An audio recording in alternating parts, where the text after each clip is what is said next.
There wasn't much. There was nothing here where we are now. Yeah. Everything stopped about where the Jumeirah Beach Hotel was. Yeah.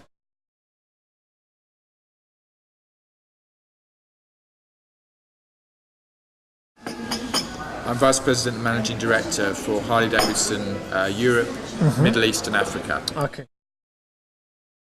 So we used to run the Middle Eastern region out of our office in Cape Town, South Africa. And we had staff that would come from Cape Town and come up to here, and staff that would come from London and the UK to visit, but periodically. But as of February this year, we've established now a permanent team and a permanent office here for Middle East and North Africa. Nice. And that office is based here in Dubai. The reason we do this is because we think the market has a lot of potential to grow. It's been an important market for us anyway, but we actually see quite fast growth with both new dealerships adding in some of the countries where we don't have dealerships today, but also dealerships expanding in the existing markets. And then also the dealerships that we have already operating, growing and selling more bikes and doing more business. So we think there's a big opportunity which we can best serve by having local people based here in the market.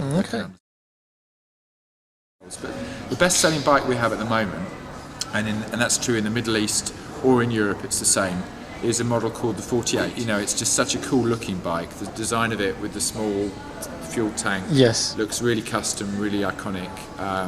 Interesting with the mirrors below the handlebars, and it's a bike that is it's at a accessible pricing as well. It's not not a huge amount of cost is not too high, and it's just attracted customers from everywhere.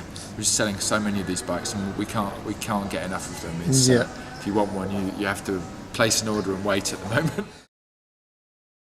Okay. And we bring out new models every model year. In fact, twice a year we bring some new models out now. But unfortunately, we never talk about future plans. The next time we bring out new bikes will be in July at the dealer show. We have a worldwide dealer show. We invite all of our dealers, and at that time we launch that to the media as well. Fine. And that will be in around about July the 20th. Corporately, we have 4 key strategic focus areas, which is growth, leadership development, which is internally about our own people, continuous improvement, and the 4th one is sustainability. And sustainability for us talks about both the way that we manufacture and develop motorcycles to make sure that's done in an environmentally friendly way, but also talks about the long-term sustainability of our business from a product point of view. And like every other manufacturer, cars, bikes, we have to be making plans around a world that looks very different in years to come. And absolutely, we've been looking as a manufacturer at alternative fuel technologies and how we might implement that. And the first bike I bought was an XR 1200. Nice. So I still have that bike now. It's fun to ride. Particularly good for my commuting into work as well. It's a very nimble bike. And then the bike that I ride mostly now that I bought is a Fat Boy Special. I think Ducati as a brand makes some beautiful motorcycles. I think they do a really nice job on design. And some 1098, for example, would be a very nice bike. In South Africa, riding in the KwaZulu-Natal province to the north of Durban, in what the area they call 1,000 Hills. So it's in the old all the old Zulu villages in that area, and it is, as you imagine, hilly, not high mountains, but wonderful hilly roads, just iconic scenery, beautiful countryside. I'd love to go and ride on the Pacific Coast Highway in America. I've been up and down it in a car, in sports cars before, but I haven't ridden it.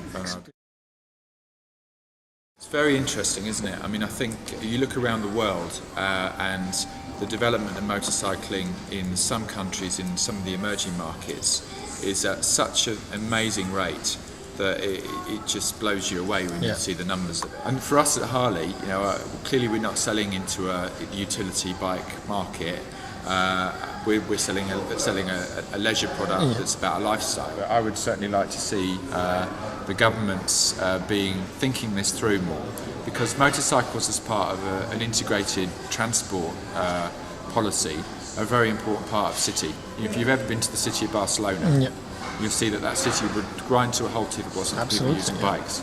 And we need governments to understand that. We need governments to think about how they're going to encourage more people into it, because it works from a transport point of view, as well as from a cultural and lifestyle point of view.